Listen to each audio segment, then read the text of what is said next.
En premier temps, nous avons l'alimentation qui est située donc sur la gauche avec deux batteries 9 volts 200 mAh chacune qui nous permet d'avoir une alimentation d'à peu près 1 heure, enfin une autonomie de 1 heure pour notre GPS.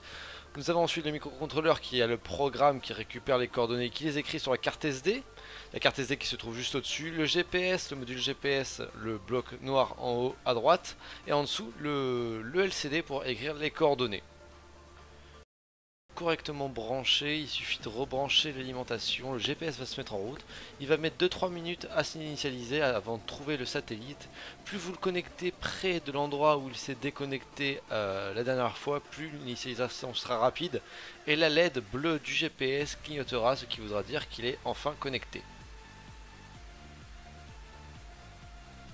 Après ça, on peut commencer enfin le trajet du GPS. Il va partir pendant 10-15 minutes et on va le retrouver après quand il aura fini son tour avec le fichier de la carte SD plein.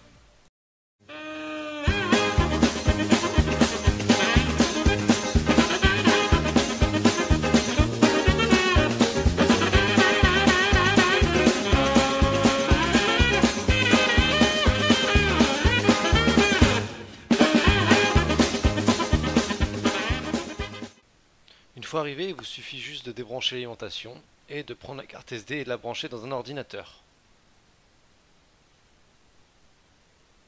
Une fois sur l'ordinateur, il suffit d'ouvrir l'application créée par Visual Basic. Vous devez aller chercher donc le fichier créé par la carte SD dans la carte SD, ça s'appelle trajet. On peut voir donc toutes les coordonnées qui ont été écrites tout le long du trajet. On appuie sur compiler. Ça va nous créer le nouveau fichier en haut à droite. Et on peut voir donc toutes les balises GPX créées. On clique sur visualisation, ça nous envoie sur visugpx.com.